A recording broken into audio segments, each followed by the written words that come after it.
أتاه بعض الناس بوجوب الغسل، اغتسل فمات. فقال صلى الله عليه وسلم: قتلوه قتلهم الله، هلا سألوا إذا لم يعلموا.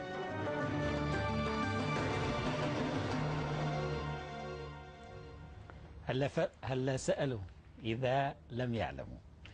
بسم الله الرحمن الرحيم، والصلاة والسلام على أشرف الخلق أجمعين. مشاهدينا الكرام حيثما كنتم وأينما وجدتم، أسعد الله أوقاتكم بكل خير.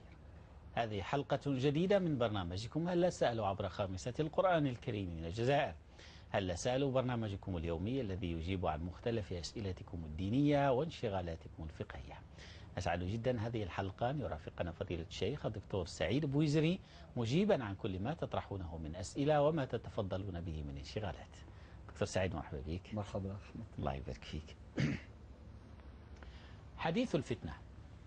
يقول تعالى في محكم التنزيل بعد أعوذ بالله من الشيطان الرجيم: حسب الناس أن يتركوا أن يقولوا آمنا وهم لا يفتنون. حديث الفتنة والربط بين الإيمان والفتنة أو الافتتان أو الاختبار.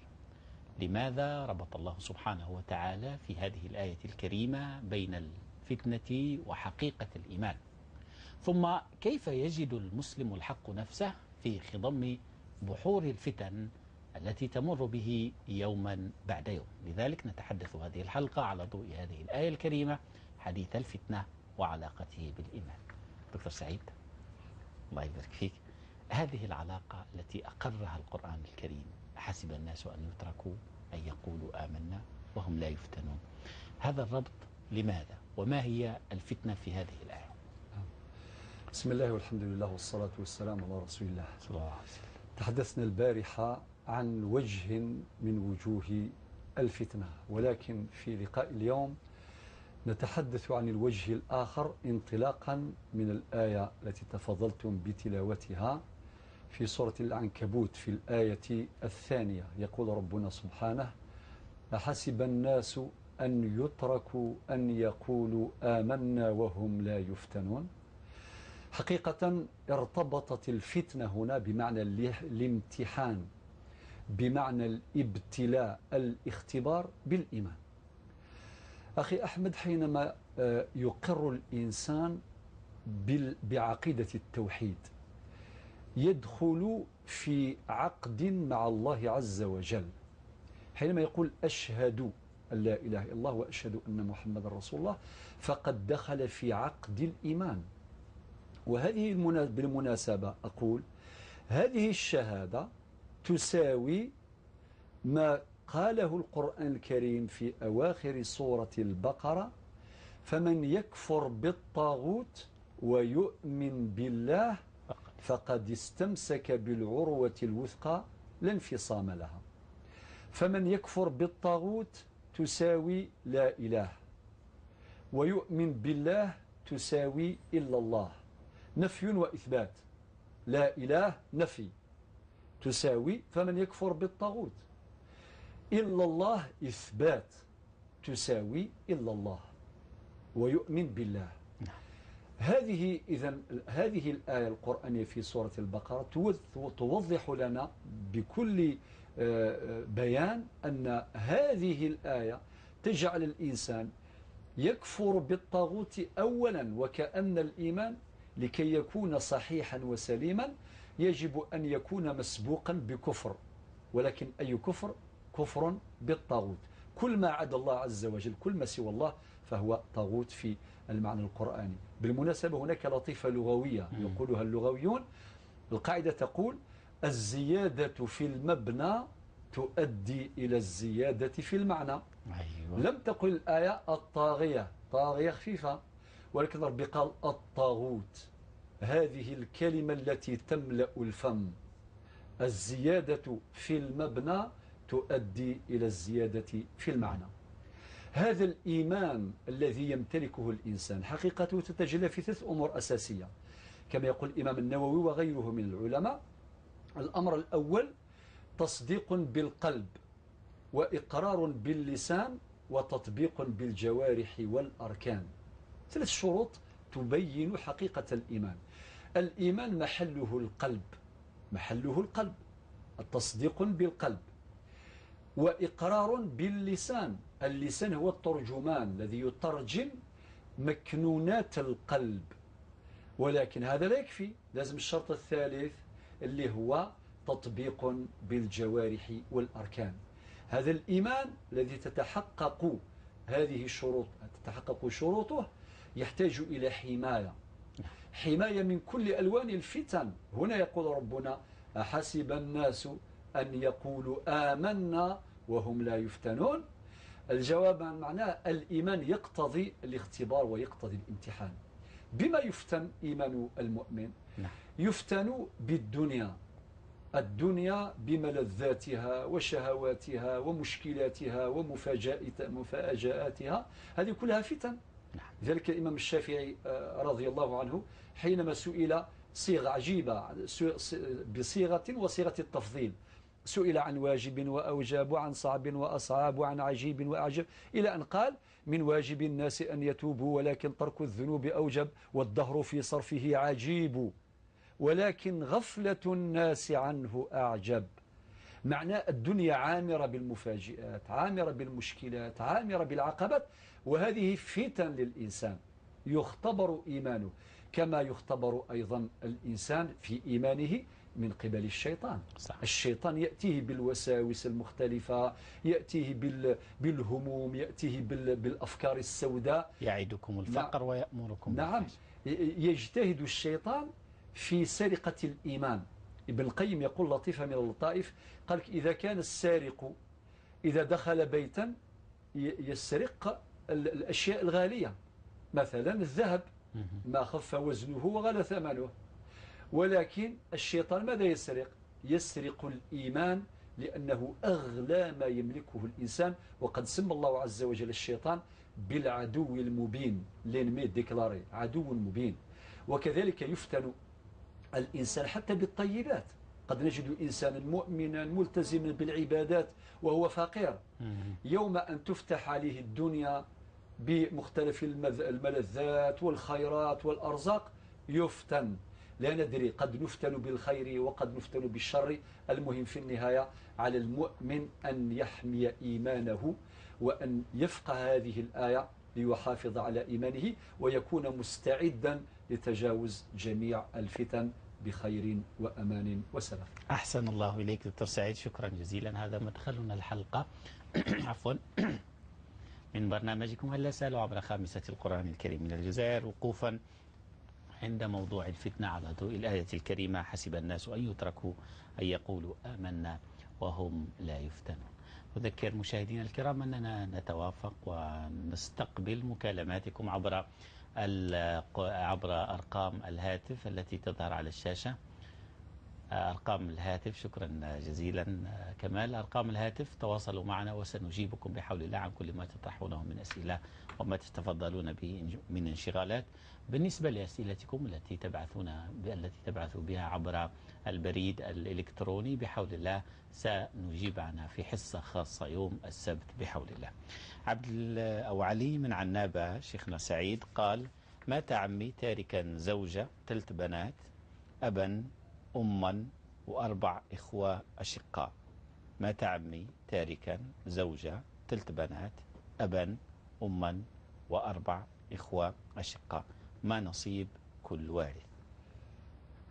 نعم، هذه فريضة شرعية بالنسبة للزوجة، ترث الثمن دائما حينما يكون هناك فرع وارث للمورث. إذا ترك ذكرا أو أنثى فإن الزوجة ترث الثمن، يعني ثمن التركة من مجموعة التركة سواء كانت عقارات أو منقولات أو غيرها.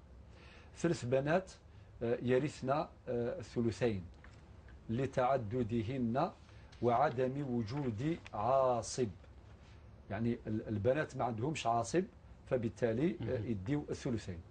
الأب في هذه المسألة يرث السدس فرضا زائد الباقي تعصيبا إن وجد. إذا بقي شيء يرثه الأب، لماذا؟ لوجود الفرع الوارث المؤنث لهن البنات. أما الأم ترث السدس السدس فقط، لقوله تعالى ولأبويه لكل واحد منهما السدس مما ترك إن كان له ولد. وضحنا البارحة أن كلمة الولد لفظ مشترك ينطبق على يستغرق أو يشمل الذكر والأنثى معا. مادام كاين بنات الأم هنا ترث السدس. وكذلك عندها سبب آخر لميراث السدس، وهو وجود جمع من الإخوة، يعني وجود 4 إخوة أيضا ترث الأم السدس لهذا السبب. بالمناسبة الفرق بين المحجوب والمحروم يكمن في مثل هذه المسألة. فالمحجوب والإخوة الأشقاء هنا لا يرثون شيئا لوجود الأب، محجوبون حجب حرمان، ولكن وجودهم مؤثر. قد يكون هذا التأثير إيجابيا أو سلبيا. فالإخوة الأشقاء لا يرثون شيئا، محجوبون حجب حرمان بالأب. أعيد، الأخ علي من عنابة، زوجة المتوفى المورث ترث ثمن التركة، 3 بنات يديو الثلثين. الأب يرث السدس فرضا والباقي تعصيبا إذا بقي شيء. الأم ترث السدس، الإخوة محجوبون حجب حرمان. أصل المسألة 24 نظرا لوجود الثمن والسدس، 24 هو أصل المسألة. الزوجة ترث ثمن 24 معناه 3 أسهم، و3 بنات عندهم ثلثان، ثلثي 24 معناه 16 سهم يقسم على 3 بنات بالتساوي. والأب يرث السدس معناه 4 سهام، والأم ترث السدس معناه 4 سهام. وكي نجمعوا هذه الأسهم 3 زائد 16 زائد 4 زائد 4 نلقاو المجموع 27. معناه هنا المسألة عالت كما يقول الفرضيون، عالت من 24 إلى 27، فالمسألة عائلة، فيتحول أصل المسألة هنا إلى 27. يعني كان 24 يتحول إلى 27، ثم نقسم هذه الأسهم على عدد الرؤوس. فإذا وجد هناك يعني انكسار كما في الطبقة نتاع البنات كاين انكسار 16 مقسوم على 3 كاين فاصلة. وعلم الفرائض لا يقبل الفواصل. بلا ما ندخل في التفاصيل أخي أحمد، هل نقول المسألة فيها انكسار على مستوى طبقة البنات؟ تصحح المسألة، نضرب 3 في 27 من أجل إيجاد أصل مسألة جديد، ثم يضرب هذا العدد الذي صحت به المسألة في سهام كل وارث حسب الأصل الأول، ونستخرج الأسهم الجديدة، وبذلك تنتهي الفريضة. ذكرت هذه التفاصيل ربما لا تفهم جيدا، ولكن الذي يهمني هي الأنصبة. أجبت عن هذه الأنصبة. بارك الله فيك دكتور. نستقبل هدى من العاصمة. السلام عليكم. السلام عليكم. وعليكم السلام ورحمة الله. عندي واحد السؤال محيرني، ماذا بيا الشيخ سعيد يفصلني فيه بزاف. والشيخ سعيد راني متأكدة باللي راه بالك اسم واحد آخر بصح يعرف القضية تاعي مليح مليح. أنا شغل مرأة عندها مشاكل مع راجلها بزاف، كانوا عندي في الطلقات والتفرقات وفتاري فيهم الشيخ. ومن بعد راجلي ولا طلقني الطلقة الرابعة هكذا. أيوة. ومن بعد شغل كاين عباد ينكروا عليا هذيك الفتوى، وليت في واحد توسويسه هكذاك. ومن بعد كي حوست مليح على الدليل قالوا لي الشيخ ابن تيميه في كتاب هذاك الشيء، تلميذه ابن القيم فتاو بهذاك الشيء. وكاين حتى كاين انسان هكذا قال لي باللي كاين اللي شغل حرفوا واش قال ابن تيميه تما، نسبوا اليه اقوال هكذا. نعم. وليت في حيره من امري، اسكن نولي لهذا الراجل ولا ما نوليش. دونك كاين تما شغل طلقني 3 طلقات. الشيخ لقى لي فتوى، من بعد عاود طلقني لقى لي فتوى. وعلى بالي لو كان زعما نسقسي هذوك اللي الراي تاعهم متعصب وماشي معصرين هكذا يقولوا لي حرام تولي لهذا الراجل هكذا. طيب. مالغري كو راني متاكده بلي هذا الشيخ ماشي زعما يخصو علم هذا اللي سقسيته وكاع، راني نثق فيه وكاع، بصح عندي الخوف هكذا باش نكمل حياتي في الحرام ولا فهمتني. بارك الله فيك. نجاوب. هذا الراجل هذا شغل كي كانوا عندي مشاكل دوبي 4 موا هكذاك. ومن بعد في هذه الفتره راني نخدم، ومن بعد هو مانيش نثق فيه شغل باش ما يوليش الطبيعه وكاع. دار لي الشرط باش نحبس الخدمه باش نولوا لبعضنا، وانا نخاف نريسكي شغل نحبس الخدمه سيتو في هذه الوضعيه تاع البلاد وكاع. ومن بعد ما نلقاش خدمه فهمتني. نحب يفصلني الشيخ كيفاش ندير، اسك زعما نضحي بالخدمه باش نولي لداري، ولا أنا ما على باليش كيفاه، ولا تما هو ما راش مضمون هكذا. ويفصلني في هذا الشغل اللي زعما يقولوا لك في هذيك مساله تاع الطلاق، يقولوا لك روح سقسي الشيخ الفلاني، ولا ماشي الشيخ الفلاني اللي فتالك خلاص، الاخرين هذوك ما كان سقسي الشيخ اللي عنده اصل هكذاك في العلم، ماشي لامبورت لو كي هكذا يقولوا هذوك تاع التلفزيون سهلين شويه، فهمتني؟ طيب ان شاء الله نجاوبوا هذا القلق اختي هدى، بارك الله فيك. شكرا جزيلا.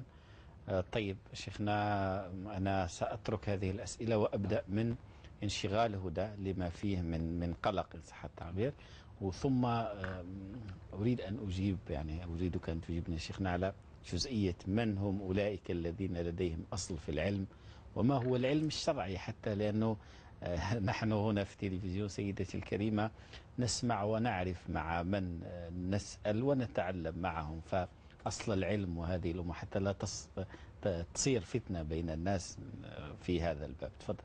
لك الفضل. نعم أخي أحمد، وفعلا قصة الأخت هدى من العاصمة أعرفها جيدا، وهي ذكرت ذلك على الهواء وأنا أؤكد هذا أيضا. لا بد من الإجابة أخي أحمد. إذا كان في أي مكالمة وقفني، يعني إذا كان في أي مكالمة وقفني عادي، لأذكر يعني أهم النقاط المتعلقة بهذا الموضوع. أبدأ بالإجابة عن السؤال الذي أكدتم عليه، وهو الأصل في العلم. كي نقولوا العلم الشرعي معناه العلم بالكتاب والسنة، بالأحكام الواردة في الكتاب العزيز في القرآن الكريم وفي السنة النبوية المطهرة. ولكن هذا لا يكفي، يحتاج إلى مصادر أخرى ويحتاج إلى معارف أخرى. طبعا لا يتسع المقام للتفصيل فيها، ولكن من المعلومات الأساسية أن المفتي يجب أن يتعرف على مصادر الإفتاء. القرآن الكريم بالدرجة الأولى. حينما نقول القرآن الكريم ما هوش فقط يحفظ القرآن الكريم، وحتى الحفظ ليس شرطا، يعني إذا كان درجة المجتهد هي أعلى درجة لا يشترط أن يكون حافظا للقرآن الكريم، يشترط أن يكون عارفا لأحكام القرآن الكريم. ولكن المفتي حينما يتعامل مع القرآن الكريم يجب أن يتعلم جملة من المسائل. من هذه المسائل ما يتعلق بالقواعد الأصولية اللغوية مثلا، لازم يعرف اللفظ الخاص واللفظ العام، اللفظ المطلق، اللفظ المقيد، مفهوم المخالفة، مفهوم الموافقة، دلالة الإشارة، دلالة النص، دلالة العبارة، ويدخل يتعمق في هذه النصوص، ويعرف الآيات المحكمات والآيات المتشابهات. رب يقول في أوائل سورة العمران: هو الذي أنزل عليك الكتاب منه آيات محكمات قطعيات، محكمات هن أم الكتاب وأخر متشابهات، فأما الذين في قلوبهم زيغ فيتبعون ما تشابه منه ابتغاء الفتنة، هنا أيضا موجود كلمة الفتنة، ابتغاء الفتنة وابتغاء تأويله إلى آخر الآيات. إذن هذا بالنسبة للقرآن الكريم، فضلا عن ضرورة معرفته للناسخ وعلم الناسخ والمنسوخ ولأسباب النزول، لأن معرفة أسباب النزول يساعدنا على فهم المراد من النص القرآني. وكذلك السنة النبوية. السنة النبوية، ما هي السنة النبوية؟ السنة النبوية في تعريف الأصوليين وفي تعريف الفقهاء وفي تعريف المحدثين. نتمنى أن نعود إلى هذه المسائل بشيء من البيان في اللقاءات السابقة. يجي واحد يقول لك السنة، يقول لك السنة معناه ما تركه النبي صلى الله عليه وسلم. لا يكفي. نقول لك في تعريف الأصوليين ما صدر عن النبي عليه الصلاة والسلام من غير القرآن من قول أو فعل أو تقرير. أما عند الفقهاء المراد بالسنة ما يقابل البدعة أو ما يقابل الفرض. ينقولوا صيام رمضان هو فرض، صيام الصبر صيام شوال سنة، هذه سنة وهذه بدعة إلى آخره. في نظر الفقهاء، في نظر المحدثين ما صدر عن النبي صلى الله عليه وسلم من غير القرآن من قول أو فعل أو تقرير، سنة قولية سنة فعلية سنة تقريرية أو سيرة أو صفات خلقية أو خلقية سيرة إلى آخر هذا الكلام. ثم ننظر العلاقة بين السنة والقرآن. هناك أحكام موافقة للقرآن الكريم وهناك أحكام مبينة للقرآن الكريم، إما بتخصيص العام إما بتقييد المطلق إما إلى آخره في تفاصيل عديدة. وهناك أحكام جديدة ندخلوا في هذه الأمور. نروحوا أيضا للإجماع، لازم الفقيه أو المفتي يعرف مواطن الإجماع، ولازم يعرف القياس اللي هو مصدر من مصادر الشريعة والتشريع، ويعرف كذلك المصالح المرسلة، ويعرف العرف بمختلف أنواعه، ويعرف الاستصحاب قواعد الاستصحاب، ويعرف الاستحسان قواعد الاستحسان إلى غير ذلك. طبعا ما نقدروش نقول كل شيء. بارك الله فيك. لذلك والعلم درجات، ربي قال وفوق كل ذي علم عليم. هذه بالنسبة للجواب. الله. أما بالنسبة لانشغال الأخت هدى فإن شئتم أشرع في تفضل على إجابة. بركة. يا الأخت هدى ربي يحفظك، طلقك زوجك. الآن ذكرنا مرارا مسائل الخلاف بين الفقهاء. كي يقول الزوج لزوجته، نقولها بالدارجة باش يفهموها كل الناس، يقولها أنت طالق طالق طالق. هناك من الفقهاء من قال أن هذا الطلاق يقع ثلاثا. هناك من الفقهاء من قال أن هذا الطلاق يقع طلقة واحدة رجعية. يعني كي يقول الرجل زوجته أنت طالق طالق طالق، نحسبوها طلقة واحدة رجعية. لماذا؟ الطلقة الأولى وقع بها الطلاق، وزوج طلقات اللي جايين هذيك تأكيد، سي دي كونفيرماسيون، تأكيد. طلقتان اللي جايين ما عندهمش محل، خاطر المرأة طلقت من طلقة الأولى. نقولوا له يجوز لك أن ترجع زوجتك خلال فترة العدة بدون عقد ولا مهر جديدين، وهذا رأي فقهي مؤسس معتبر جدا جدا جدا، وتبنته حتى التشريعات الحديثة المختلفة التي اعتمدت على الفقه الإسلامي في استنباط أحكامها، خاصة فيما يتعلق بمسائل الأحوال الشخصية. طيب يا سيدي، درك إذا كان المفتي اقتنع بهذا الرأي حماية للأسرة باش يحافظ على الأسرة، هذه حجة. الحجة الثانية أنه نعطي لهم فرصة للرجعة. الحجة الثالثة هناك جهل بأحكام الشريعة في هذا المجال. أخي أحمد، كاين ناس يطلقوا ماشي 23، يقول يطلقها كيما الرافع يطلقها 20 مرة طول النهار وهو يطلق. جهل بالدين. إذن كل رأي فقهي نراه حاميا ومحافظا للأسرة يمكن أن نستعين به المحافظة على الأسرة، ولكن نأخذ في الحسبان أن هذا الطلاق حرام.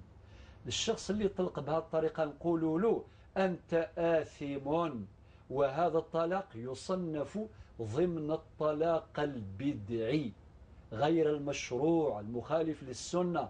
هذا واش نقول للراجل، ولكن رجع مرتك خلال العدة. إذن وبذلك لقينا مخرج. أكده العلماء، منهم الإمام ابن تيمية وتلميذ ابن تيمية وابن القيم وغيرهما، ماشي غير هذول، وهم من أقطاب العلم الشرعي. لعلنا إن شاء الله يكون عندنا وقت في فرص أخرى فنؤكد. إذن الأخت هدى، افتيناك بهذه الفتوى واطمئني تماما، ونحيي فيك ذلك الخوف. تقول أخي أحمد، تقول أنا أخاف أن أعيش في الحرام. هذا في حد ذاته شيء ممتاز جدا، بارك الله فيك. إذن اطمئني، أنت لست في الحرام إطلاقا، لست في الحرام، فاطمئني تماما. ثم أما القول قضية العمل، قبل العمل دكتور، هي أشارت حسب ما كتبت إلى 3 طلقات متفرقات. نعم. يعني أنت ملم بالقضية، طلقات متفرقات أو في مكان واحد؟ لا، هي أيضا فيها طلقات في الحيض. نعم. لذلك قلت لك هذه المسألة فيها تفاصيل. الله يخليك. الطلقة في الحيض أيضا لا يجوز.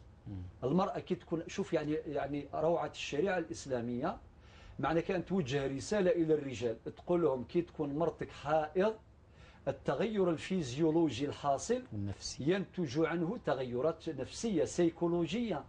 ممكن تولي المرأة كما الظلاميط لأتفه الأسباب تزعف. لذلك الشريعة اعتبرت هذا الطلاق طلاق بدعي. ذلك من العلماء من قال أن الطلاق أيضا لا يقع. لذلك ذكر جمهور العلماء يقولون بوقوعه. لذلك فيه باب رائع أشار إليه ابن القيم في كتابه القيم إعلام الموقعين في الجزء الثالث في الصفحة الثالثة، فصل تغير الفتوى بتغير الزمان والمكان والأحوال والعوائد والنيات. ويقول في مقدمة كلامه هذا الفصل عظيم النفع جدا، حصل ظلم كبير على الشريعة بسبب الجهل به، واستنبط العلماء قاعدة مهمة جدا كي يقول لك تغير الفتوى بتغير المستفتي. لذلك كاين بعض القضايا تكون علاقة بين المستفتي والمفتي مباشرة، كما ذاك الطبيب اللي يقول لك نحتاج المريض يجيني مباشرة نهضر معاه، ما يقدرش يدير كونسلتاسيون هكذا يعني بالتليفون يعني يا ديستونس عن بعد، لا ما ينفعش. ممكن في أمراض خفيفة، ولكن في بعض القضايا لازم الحضور. لذلك نحن كثير ما نشير في هذا المنبر نقول يا ناس في بعض المسائل روحوا للأئمة، للمجالس العلمية اللي موجودة، تبقى العلاقة مباشرة مع المستفتي ويأخذ كل هذه التفاصيل، ثم بعد ذلك يعطي الفتوى المناسبة، ولم يخرج المفتي من دائرة الشريعة ولا من دائرة الشرعية. بارك الله فيك، شكرا جزيلا شيخنا دكتور سعيد. سامح لي دكتور سعيد، لأنه باب الطلاق والحديث فيه، البعض يقول اليوم نتيجة هذا عدم الوعي بخطورة الطلاق أنه أو بعض الدعوات في بعض المناطق في العالم الإسلامي إلى الدعوة إلى توقيع الطلاق أمام القاضي فقط، وما قولكم في هذا؟ أين وصل هذا الحديث؟ صحيح، لا يزال النقاش مستمرا. هناك بعض التشريعات لا تقر بالطلاق الحاصل في البيت، معنى الطلاق الذي يتلفظ به الزوج مجرد من كل قيمة حتى تصل القضية إلى القاضي يقول أنت كي تزوجت رسميا، يعني عندك وقت، عندك عقد الزواج، يقول واش درتو كاع لا وزن له. كي توصل أمام القاضي ويدير جلسة الصلح، إذا كان ما كانش فايدة ثم يصدر الحكم بالطلاق وكأنه ضمان. وكان العلماء الذين تحدثوا عن الإشهاد في الطلاق وفي الرجعة، وخاصة في موضوع الرجعة. لذلك باب الطلاق وفقط فيه مسألة مهمة. فضل. السلطة التشريعية أو ولي الأمر إذا تكلم، لذلك يقول لك رأي الإمام يرفع الخلاف، يعني كي يكون مجموعة من الآراء الفقهية، مجموعة من الآراء الفقهية في مجال الإفتاء، كل مفتي يفتي بالرأي الذي يراه مناسبا للحالة المعروضة عليه. واضح؟ كما موضوع مثلا اسمح لي أخ أحمد بين قوسين الرضع، إذا كي واحد يقول لك رضع من امرأة مرة واحدة برك رضعة كاملة، يجيني في الفقه المالكي وعند الجمهور نقول رضعة كافية واحدة تكفي لتحقيق التحريم. تقول لي نعطيك الدليل، ربي سبحانه قال وأمهاتكم اللاتي أرضعنكم وأخواتكم من الرضاعة. هل الآية حددت مدة أو عدد الرضعات؟ لم تحدد. نجيب لك حديث آخر، حديث متفق عليه، النبي عليه الصلاة والسلام يقول يحرم من الرضاع ما يحرم من النسب. هل الحديث ذكر عدد الرضعات؟ جبت لك أدلة. هذا رأي المالكية ورأي الجمهور. ولكن إذا كان راجل تزوج مع المرأة خلاص تزوجوا عندهم أولاد، وبعدين تأتينا الأخبار أنه هذاك أرضع من نسيبته من إيمات الطفلة رضعة واحدة، الفقيه هنا عنده حق باش يخرج من هذا الرأي حفاظا على الأسرة ويفتي بالرأي اللي يقول 3 رضعات متفرقات أو 5 رضعات كما يقول الشافعية، 5 رضعات متفرقات مشبعات. شوف يعني روعة الفقه الإسلامي. ثم من الناحية القانونية قد يأتي المشرع هنا ويتبنى رأيا فقهيا معينا. إذا كان تبنى رأي خلاص، رأي الحاكم هنا رأي ولي الأمر يرفع الخلاف. إذا في دائرة القانون وفي دائرة الإفتاء. أعتقد أني أجبت عن هذا الموضوع بما يسمح به الوقت. بارك الله فيك دكتور سعيد وشكرا جزيلا، لأنه هذه باعتباركم أيضا مهتمين بالشريعة والقانون، أيضا هذه المسائل الآن أصبحت ملحة على ضوء ما نسمع من ربما هنا وهناك من عدم وعي لدى الشباب الجدد بخطورة هذه المرحلة والدخول في إرهاصات. بعد سنوات يقول لك ما كنتش نعرف، لم أكن أعلم بهذه الأحكام. طيب، قبل أن نعود إلى مكالمات الهاتفية لمشاهدينا الكرام، عمر من العاصمة يقول بأنه يملك مبلغ 300 مليون سنتيم حال عليها العام في شهر ذي الحجة، التزم بتقديم هذا المبلغ بتقديم 100 مليون لوالده بعد شهرين. هل يزكي على مبلغ 300 مليون أم مبلغ 200 مليون؟ بارك الله فيك. الأخ عمر نفيده بما يأتي بيانه. نعم. نقول ما دام عندك 300 مليون وراك قلت باللي حال عليها الحول، يعني دار عليها العام، مع العام اللي فات كنت تملك 300 مليون في شهر ذي الحجة، وضرك يعني دار عليها العام وما زال 300 مليون موجودة. شوفوا الحاج علي. طبعا. الله يبارك فيك. سامحنا أخونا عمر، نعود ونرجع له. أخونا حاج علي من فرنسا، السلام عليكم. السلام ورحمة الله تعالى وبركاته. مرحبا بك سيدي. شيخ حمد لاباس، بارك الله فيك مع الحصة هذه. هذا واجبنا أخويا حاج علي. عندي زوج أسئلة يرحم والديك. تفضل الحاج. عندي السؤال الأول فيما يخص الورث.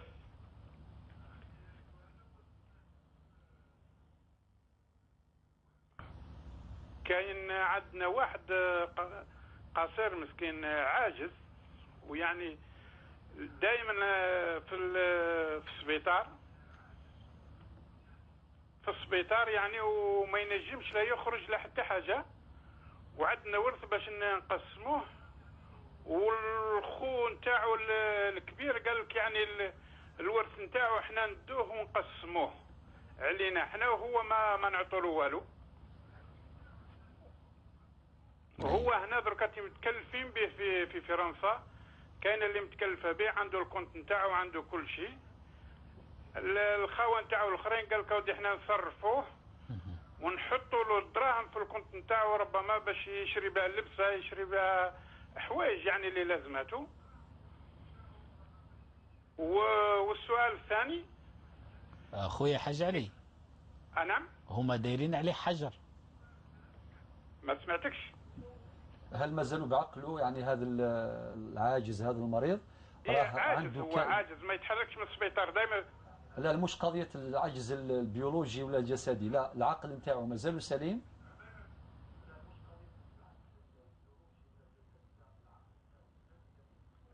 لا العقل تاعو لا. ايوه الحمد لله. طيب يعني لم يحجر عليه. العقل تاعو كيما صار له كيما ولد صغير. ايوه واضح حاجه. ايوه. والسؤال الثاني؟ السؤال الثاني كنا في حافله ودرنا حادث مرور، والحادث المرور هذاك يعني كاع الجرحى هذوك يعني كل عوضت لهم الشركه تاع التامين، وماتوا فيها زوج، يعني ماتوا فيها زوج. واحد الاب تاع الطفل جاء قال للسائق هذاك، قال له ودي ماذا بك تعطيني الديه نتاع ولدي هذه بعد ما فات 4 سنين. ايوه. ما حكمه هذا يرحم والديك؟ نجاوبوك ان شاء الله حاج علي. شكرا، بارك الله فيك ويرحم والديك مع الحصه. الله يبارك فيك حاج علي، شكرا جزيلا. نعود ونرجع الى انشغال اخونا عمر. حتى هدى مازالها واحد النقطه تاع العمل، بعدين حبيت نرجع. تفضل. قبل ان نسال الاخت هدى، سالت سؤال جزئي عن العمل. نعم، هل تتخلى عنه؟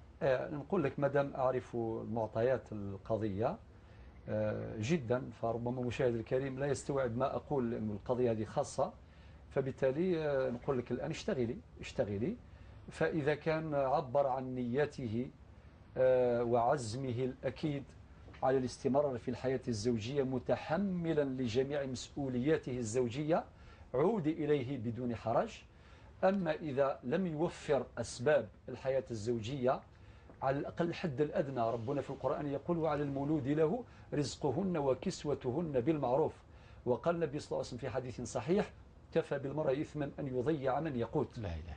فبالتالي إذا كان وفر هذه الأسباب الحد الأدنى، عود إلى بيت الزوجية بدون حرج. وإذا لم يوفر بقي في العمل، والحديث بقية إن شاء الله. ما دام هذه قضية خاصة أعرف معطياتها لكي نأخذ وقت المشاهدين. أكتفي بما ذكرت. بالنسبة لعمر العاصمة، بالنسبة لعمر إذن عندك 300 مليون سي عمر، 300 مليون سنتيم العام اللي فات في ذي الحجة، دار عليها العام رانا نضرب في شهر ذي الحجة، لازم تزكي 2.5%، يعني ربع العشر، يعني 100 مليون ب25,000 دينار، و100 مليون ب25 مع المجموع 7,500,000، تقدم 75,000 دينار. هذا هو مقدار الزكاة.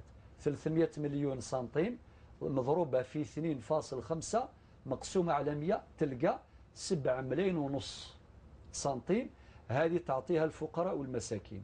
انت التزمت مع باباك باش تعطي له 100 مليون بعد شهرين، تعطيها له قرضا ولا هبة ولا لا يهم، مادام المبلغ كي دار عليه العام مازالوا في يدك 300 مليون.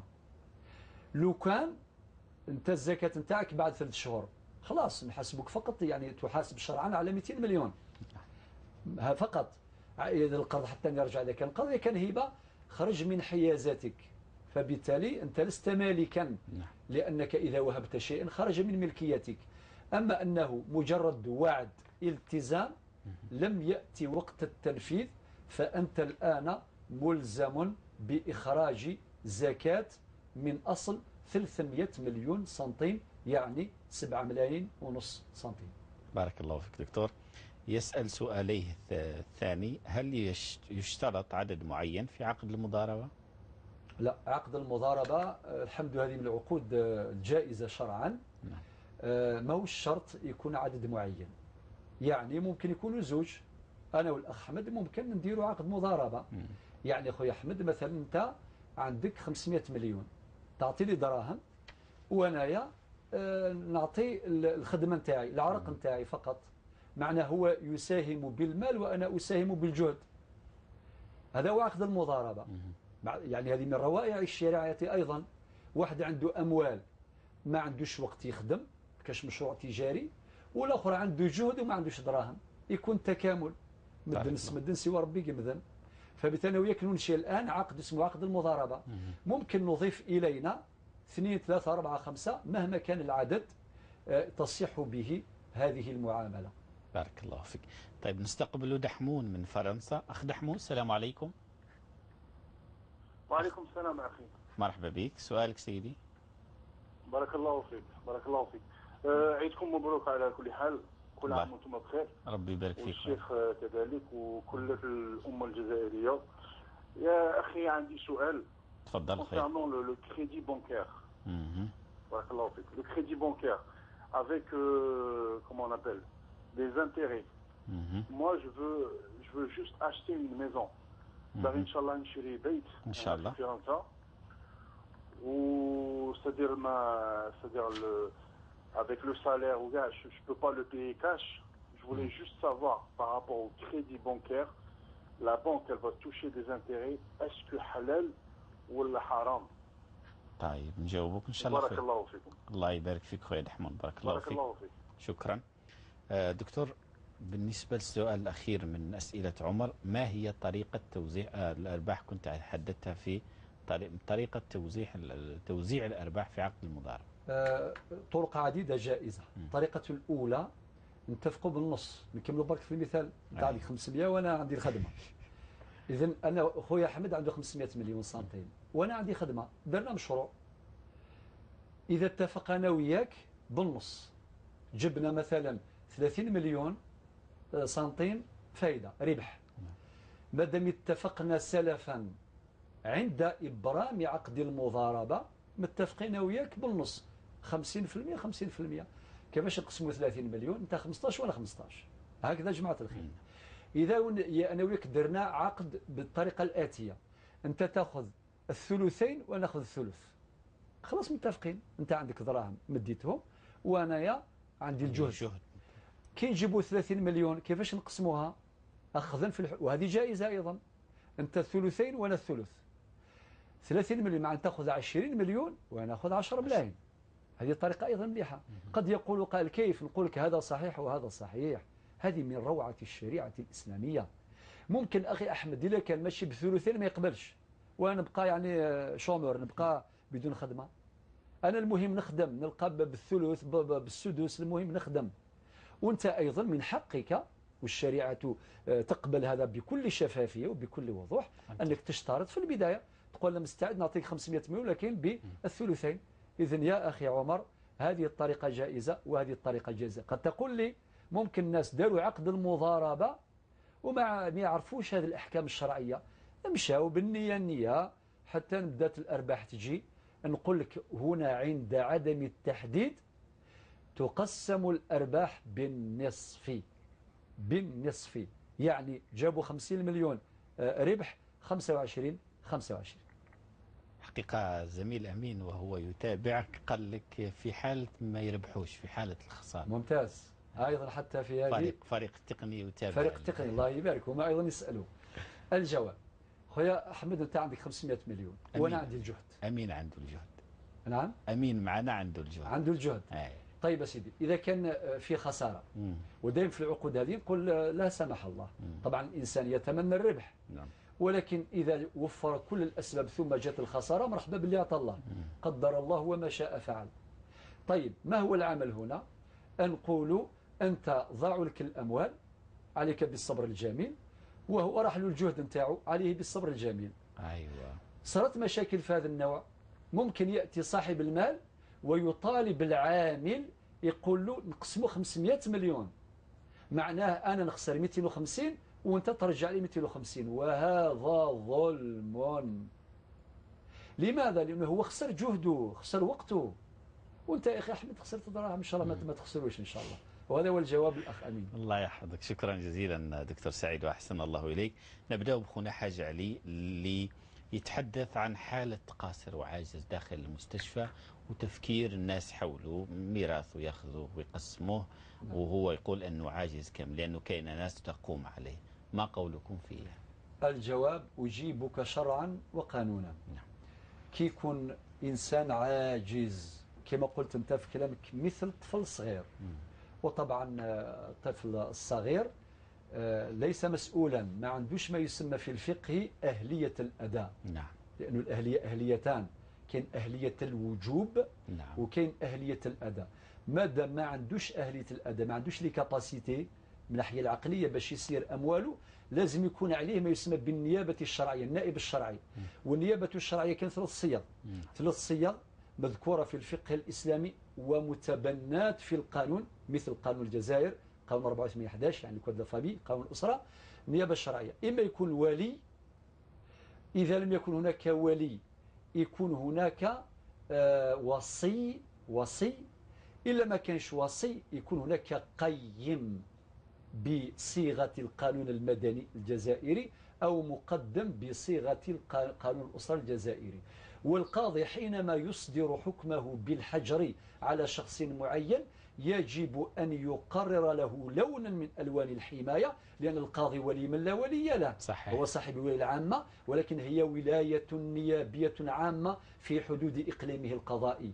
القاضي لا يستطيع أن يكون وليا على جميع العاجزين وجميع المعتوهين وجميع السفهاء وجميع المجانين، يعين قيما في الحكم ذاته ليرعى مصالحه. من ضمن المصالح يرعاها موضوع الميراث، معنى هذاك الإنسان مات المورث، هذاك اللي راه في المستشفى العاجز، هذاك القيم ولا هذاك الولي هو ملزم شرعا وقانونا باش يجيب التركه نتاعو. لا يجوز الاستيلاء على أموال العاجز، تقول له مادام السبيطار ما يعرفش نقسمه أبدا، هذا حرام لا يجوز. ولكن أمواله إذا صحوا له مثلا 200 مليون تدخل في الكونت نتاعو وعنده اللي يسيرها من الناحية القانونية والشرعية، عادي يصرف عليه من أمواله ويزكيها، لأنه ما نقولوش أنه يصرف فقط، لا، عنده مسؤولية تقديم الزكاة، معنى مسؤولية بينه وبين ربي وبينه وبين القانون وبينه وبين المجتمع، أليس كذلك؟ فبالتالي إذن لا يجوز الاستيلاء على أمواله، ولكن هذاك القيم أو هذاك الولي هو اللي يشرف على استلام الممتلكات الميراثية سواء كانت عقارا أو منقولا، وتكون تحت حمايته، وعليه أن يبذل الجهد نتاع الرجل الحريص ويرعى مصالح ذلك الإنسان المريض العاجز كل الرعاية بقدر الإمكان. بارك الله فيك دكتور. السؤال عن حافلة في حادث مرور غير متوقع، جرحى وقتلى، الجرحى عوضوا من شركة تأمين، ومن توفاهم الله في هذا الحادث. جاء أبو الطفل بعد 4 سنوات ليطالب بالدية، يطالب من تسبب في هذا أو صاحب الحافلة بدفع الدية على اعتباره أو على اعتبار القتل الخطأ. ما قولكم في هذه المسألة؟ الجواب بالنسبة للدية الشرعية، الدية الشرعية لازم السادة المشاهدين يفهموا الآتي. زمان قبل بروز هذه القوانين كان الشريعة هي الحاكمة تماما، معنى الإنسان إذا قتل إنسان أو تسبب في قتله قتلا خطأ تطبق عليه الآية 92 من سورة النساء. ويقول رب سبحانه في آخر الآية ودية مسلمة إلى أهله إلا أن يصدقوا. معناه يؤتى بذلك القاتل خطأ نشرحه نقول عندك شهرين متتابعين وتتعدد الدية ويتعدد هذا الصيام، هذه الكفارة بتعدد الضحايا.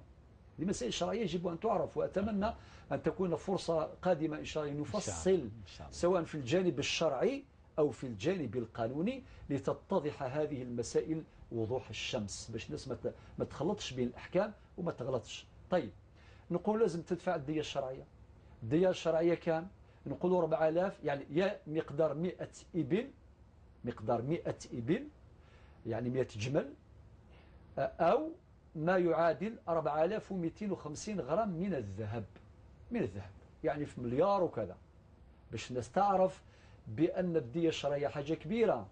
ماشي واحد يقتل واحد بسيارته ولا بالحافلة ولا بالشاحنة وبعدين يعطوا له 10 ملايين ولا يعمر له شوية لمار شوية الخضرة وشوية يقولوا خلاص أنا ذمتي بريئة. لا أبدا، باش الناس تعرف شحال تسوى الأرواح.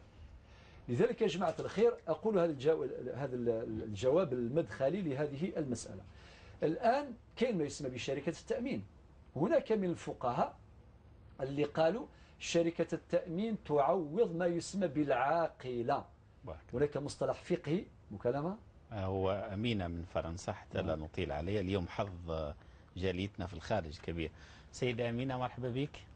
السلام عليكم. وعليكم السلام ورحمة الله. نشكركم كثيرا على هذه الحصة، وفقط يعني أريد أن أقول لمن يتصلون يعني الرجاء عدم الإطالة، لأنه فيه بزاف الناس يبغوا يطرحوا أسئلة ويعني لضيق الوقت ما يقدوش يفوتوا.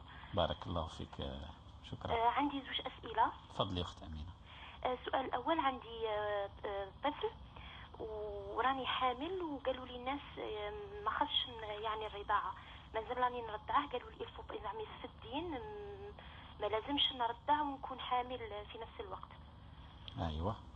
والسؤال الثاني ما رأي الشريعة في يعني زوج يعني لأتفه الأسباب يعني يمتنع عن مكالمة زوجته، ويعني قد تدوم هذا الشيء يدوم شهور، ويعني لا يتكلم، وأن يعني كأني غير موجودة، يعني لا كلام، يعني ما فيش أي علاقة يعني.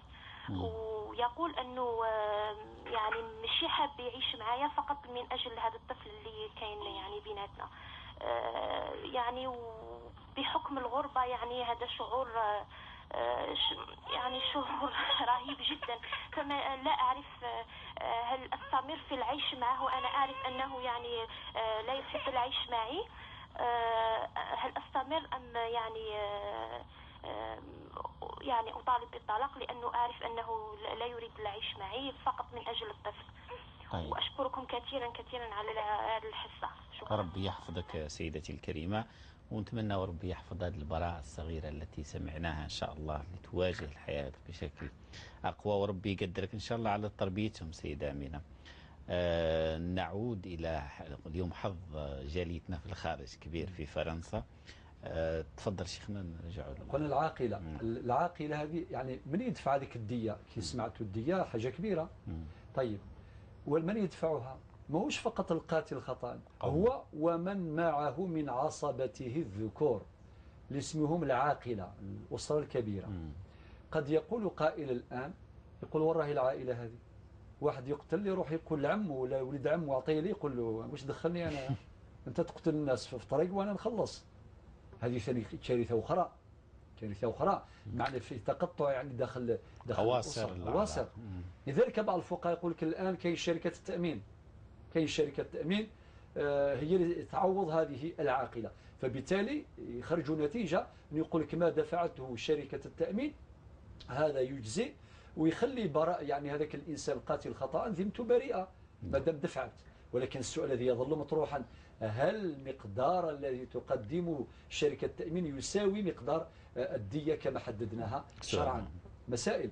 لذلك نقول لك المفروض إذا تبين، وهذه مسألة يطالب فيها المستفتي أن يعطينا بيانات، نسأل هل هو المخطئ، خاطر نشوفوا الكونستا، يعني لازم نعرفوا الحقيقة هذه. شكون اللي تسبب في القتل؟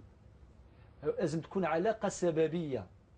هل ترى هذا الشوفير، هذا السائق الحافلة، ولا هو يكون أيضا فيكتيم، هو يكون ثاني ضحية؟ لذلك نسأله. فإذا كان هو ضحية هناك كلام كثير يبرئه. أما إذا كان هو الذي تسبب لمخالفته لقانون المرور فهو يتحمل. كان يهدر في التليفون مثلا. ممكن، بارك الله فيك، ممكن كان يسوق الحافلة وكان يهدر في التليفون وكان غافل ودار حادث، يتحمل مسؤوليته الشرعية. وقد يقول قائل: ولكن كيفاش يدفع هذه الدية؟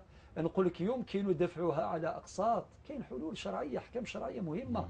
وزيد ممكن يسمحوها أو يسمحوا جزء منها، خاطر الآية النساء من سورة النساء رب يقول: ودية مسلمة إلى أهله إلا أن يصدقوا. كم من قضية حضرنا فيها واقعيا، كي نوصلوا لعائلة المقتول وبعدين يقول خلاص سمحنا، ما ناخذوا حتى دوره، يعني سمحنا لوجه الله، ربي يرحمه ويسع عليه وتولي علاقة طيبة بيناتهم، قدر الله ما شاء فعل، وهكذا باش يغسلوا القلوب. وهي ثاني مقصد من مقاصد الشريعة في هذا الباب. وطبعا مسديث ولون الشلحن وذمون. يعطيك الصحة دكتور. خونا دحمون من فرنسا، شاب في الغربة ويحب يحقق بيت ربما بعد سنوات من الغربة، قال: لا أستطيع نتيجة التكاليف معينة، لا أستطيع الدفع بشكل مباشر وأنا أمام حيرة، هل أستطيع أن أخذ قرضا بالفائدة؟ يا أخي دحمون من فرنسا، نقول لك: كل قرض جر منفعة أو ربحا فهو ربا. هذا القرض من البنك اللي يكون فيه لي زانتيري، مهما كان لو طو دانتيري 1% ولا 5 ولا 10 كيف هذا يعتبر ربا، والربا حرام في شرع الله عز وجل، لقوله تعالى: وأحل الله البيع وحرم الربا. هذا أصل. ولكن الآن نروحوا للإفتاء، الحكم الشرعي ثابت. واش نقولوا؟ إذا كان إنسان ما عندوش سكن، يعيش في حرج، راتبه الشهري لا يكفي، يعيش في حرج شديد وفي ضرورة ملحة، نقول له بنص القرآن يجوز له. لذلك نقول لك لا يجوز القياس، معنى الفتوى متعلقة بالمستفتي. هذاك العاجز اللي في حرج، اللي في ضرورة، يجوز له أن يقترض من البنك لشراء مسكن يأويه. تقول الدليل؟ نقول كاين الدليل. روح لسورة البقرة الآية 173، ربي يقول: فمن اضطر غير باغ ولا عاد فلا إثم عليه، ولكن بشرط تتحقق هذه الضرورة. نحن نعلم علم اليقين أن بعض إخواننا في المهجر في فرنسا ولا في غيرها عايشين في حرج شديد، يروح يكري دراهم تاعو كامل رايحين في الكرا، وهو عنده نية الاستمرار هناك، ولاده بالك راهم يقراو ثم، وعنده مشاريع ثم، وعنده أعمال إلى آخره، عنده أسرة، فبالتالي كيكون في ضرورة وفي حرج. هذا الذي نقوله فقط. ولكن حينما نعلم علم اليقين، يعني المعطيات اللي دوني يكونوا كامل أمامنا، المفتي ثم يقرر، يقول هذا يجوز له وهذا لا يجوز له. أعتقد في هذا القدر كفاية. وربما نعود أيضا أخي أحمد حينما تحدث عن التعامل يعني بالنسبة للإخوة في المهجر، اقترح باش يكون عندنا موضوع مستقل، بارك الله، باش نناقشوا قضايا إخواننا في المهجر، عندهم قضايا خاصة هناك نسلط عليها الضوء بمزيد من البيان. بارك الله فيك دكتور سعيد، أحسن الله إليك. أريد فقط الإشارة إلى ملاحظة أختنا أمينة، قضية عدم الإطالة. نحن نستمع بود كبير حقيقة لكل انشغال، لأنه من المشاهدين لا يستطيع أن تكتمل الصورة لدينا إلا إذا تحدث طويلا. فمعليش البرنامج يومي إن شاء الله، فضاؤكم يومي على القناة هذه الخامسة.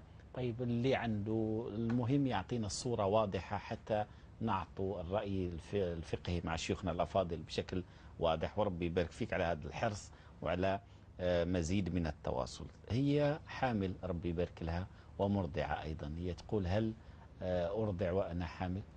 إذا كانت صحتك تسمح أرضعي الولد، لأن ربي يقول في القرآن الكريم والوالدات يرضعن أولادهن حولين كاملين لمن أراد أن يتم الرضاعة. أيوه. من حقوق الطفل الوليد على إما أنه يرضع، وإحنا عارفين من ناحية الشرعية بل حتى من ناحية الطبية الصحية واش من الفايدة نتاع حليب الأم الذي لا يعوضه كل حليب الدنيا كامل. الله يبارك. لذلك أنت راكي ترضعي وليدك في حجرك، وربي ثاني قدر باش تحملي، الله يبارك. إذا كان صحتك تسمح رضعي هذاك الولد، وممكن ترضعي شوية وتستعينين بالحليب واحد آخر، هذا أيضا مخرج. الله يبارك. مخرج. أما إذا كان صحتك لا تسمح نهائيا يتضرر الجنين، الأولى هنا الجنين ما هوش الرضيع، لأنه الرضيع عنده البديل يشرب كيكوز ولا ما يعرف واش كان في فرنسا. أما الجنين أو في بطنك يحتاج إلى صحتك باش إن شاء الله تكوني بالسلامة، لأنه هذه الجنين عنده حقوق على الأم، ولازم توفر بقدر الإمكان ظروف نتاع حياة الجنين، حياة يعني سوية في بطنها. دكتور الله يبارك فيك، عندي 3 أسئلة في 3 دقائق. السؤال الأخير لأختنا أمينة، تسأل على علاقتها بزوجها الذي هو كاره أن يعيش معها في مثل هذه الظروف ولكن يربطه الولد، بما تنصح؟ والله أنصحه هو أولا، نقول يا فلان يعني أولا هذه زوجتك، رقم 2 هذه يمة ولادك، ورقم 3 راهي في الغربة. يعني الشيء لازم يعرفوه الناس، الظلم ماهوش مليح خاصة في الغربة. إذا كان هنا في بلادك نورمال عادي إلى حد ما، معنى إذا كانت ظلمتها عندها إمها باباها أسرتها وأسرتك يعني تستأنس بهم، أما ثم ما عندها ولا شيء، يعني شيء غريب. والظلم ظلمات يوم القيامة. ونقول له واش قال النبي صلى الله عليه وسلم اتقي دعوة المظلوم فليس بينها وبين الله حجاب. هذه الأخت أمينة لو كان ترفع يدها لربي سبحانه وتشكوك إلى الله، تقول لك أشكوك إلى الله، هي كارثة عليك. لذلك نقول هذا ظلم. هذا واش نقدر نقول. أما نصيحة للأخت أمينة، قلها يا أختي العزيزة بصراحة زيدي الصبر، استعيني بأهله وبرجال الإصلاح هناك في فرنسا بالأئمة والمدرسين وكذا، ربما إن شاء الله ربي يهديه ويعود إلى جادة الصواب. ربما أصحابه يتدخلون باش يرجع لين وباش يعني ما يهضرش معك على مدار الشهور وفي الغربة. هذا ظلم وهذا حقرة وهذا إلغاء لشخصيتك، هذا لا يجوز بالمقاييس الشرعية وبالمقاييس الأدبية. فإذا كان هو بقى مستمر في سلوكه من ناحية الشرعية يجوز لك، لأنك لحقك الضرر، ويجوز للمرأة أن تطلب التطليق لوجود الضرر، خاطرك معلقة. ربي في القرآن الكريم يقول لا تمسكوهن ضرارا لتعتدوا.